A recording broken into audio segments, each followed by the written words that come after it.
اگر دوزخ به زیر پوست داری، نسوزی گر علی را دوست داری.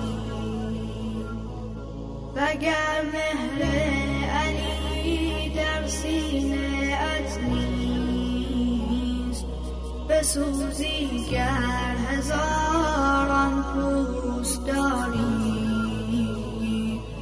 بسوزی گر هزاران پوست داری. مولا علی جان، مولا علی جان. بسم الله الرحمن الرحیم. به نام خداوند متعال با یاد و طلب یاری از اهل بیت علیهم السلام شروع می کنم. جلسه سوم از قرائت متن اصلی کتاب هستش درباره رجعت و دابة الارض و تحویل کتاب از ابان رحمت الله علیه به ابن عزینه از صفحه 198 کتاب. ملاقات ابان با ابوالطفیل رحمت الله علیهما. ابان رحمت الله علیه میگوید بعد از آن ابوالطفیل را در منزلش ملاقات کردم. او درباره رجعت از عده‌ای از اهل بدر و از سلمان و ابوذر و مقداد رحمت الله علیهم و ابی بن کعب برایم مطالبی نقل کرد. پاورقی شماره 23. منظور از رجعت اجمالاً این است که معصومین علیهم السلام یک بار دیگر به دنیا برمیگردند و برنامه‌هایی خواهند داشت. برای توضیح بیشتر به بهار شریف جلد 53 صفحه 39 به باب 29 مراجعه شود. ابوالطفیل پایان پاورقی. ابوالطفیل گفت مطالبی را که از اینان شنیده بودم در کوفه خدمت علی ابن ابی طالب امیر المؤمنین علیه السلام عرضه کردم. آن حضرت علیه السلام به من فرمود این علم خاصی است که امت در جهل به آن و رد علمش به خداوند تعالی وسعت دارند. پاورقی شماره 24. یعنی امت حق دارند درباره رجعت مسئله را به خداوند متعال واگذار کنند و آن را اجمالاً قبول نمایند. پایان پاورقی. سپس حضرت علیه السلام آنچه آنان به من خبر داده بودند تایید فرمود و در این باره آیات بسیاری از قرآن کریم برایم خواند و آنها را تفسیر کاملی فرمود، به طوری که یقین من به روز قیامت قوی‌تر از یقینم به رجعت نبود. ابوالطفیل رحمت الله علیه میگوید از جمله آنچه گفتم این بود که یا امیرالمؤمنین درباره حوض پیامبر اکرم صلی الله علیه و آله و سلم به من خبر بده که آیا در دنیا است یا در آخرت. فرمود البته در دنیا است. پاورقی شماره 25. ظاهراً به قرینه کلمه بل که به صورت البته ترجمه شده، منظور حضرت علیه السلام این است که مقدمه رسیدن به حوض کوثر در دنیا است که محبت محمد و آل محمد علیهم السلام و ولایتشان و بغض دشمنانشان می باشد. چنان که از احادیث بسیاری استفاده می شود، ولی اصل حوض کوثر بدون شک در آخرت خواهد بود. به بهار شریف جلد 8 صفحه 16 باب 20 مراجعه شود. عرض کردم چه کسی نااهلان را از آن کنار میزند؟ فرمودند من با همین دستم. دوستانم به آن وارد میشوند و دشمنانم از آن بازگردانیده میشوند.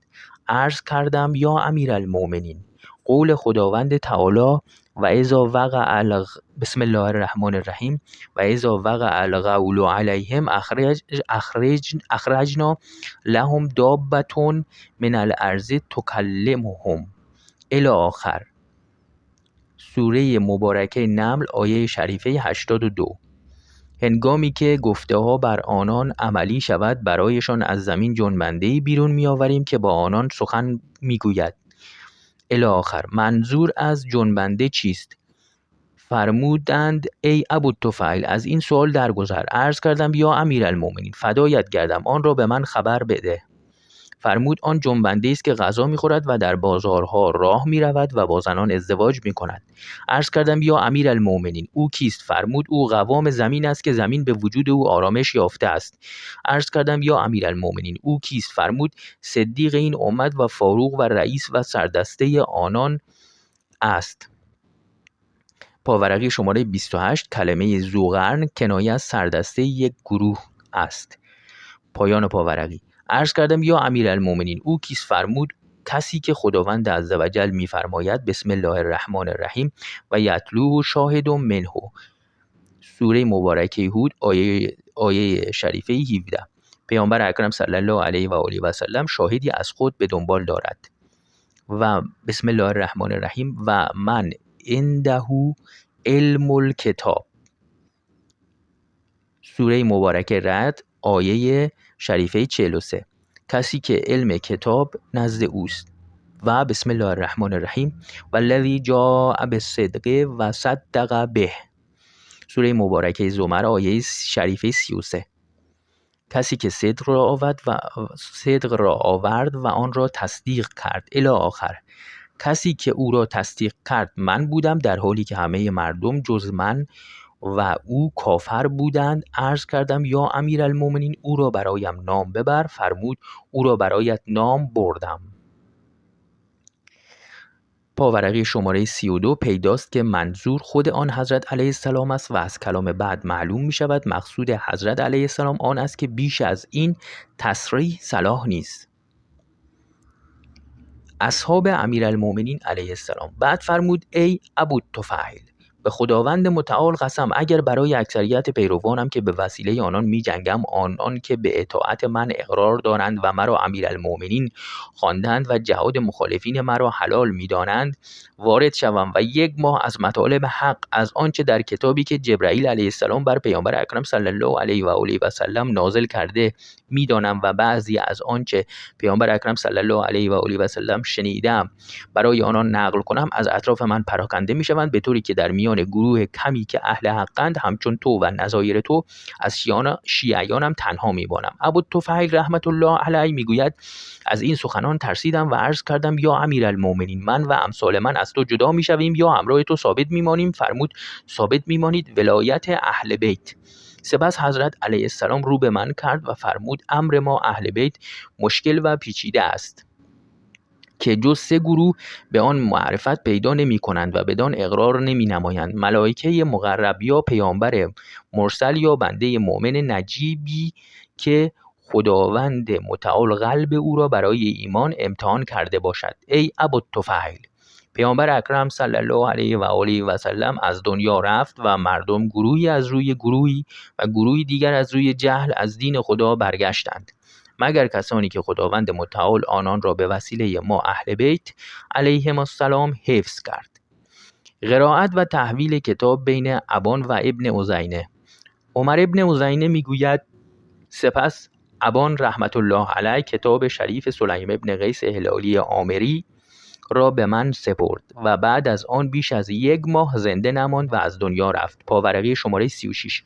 عامری دنباله لقب سلیم است که از طایفه بنی هلال ابن عامر بوده است. پایان پاورقی. این نسخه کتاب سلیم ابن قیس عامری هلالی رحمت الله علیه است که ابان ابن ابی عیاش رحمت الله علیه به من تحویل داده و آن را برایم قرائت نموده است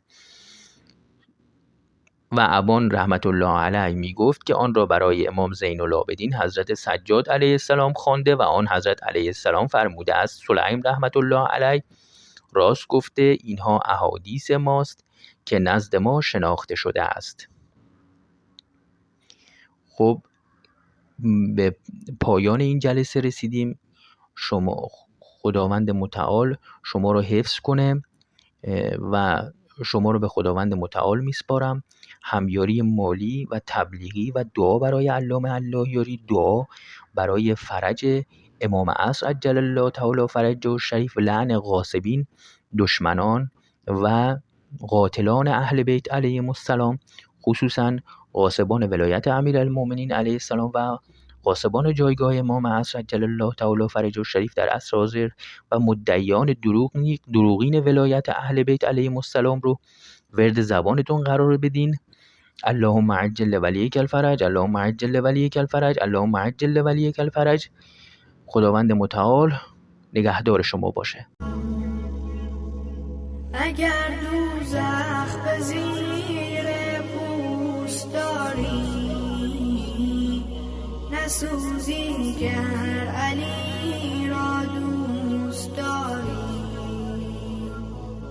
وگر مهر علی در سینه ات نیست، بسوزی گر هزاران پوست داری. بسوزی گر هزاران پوست داری.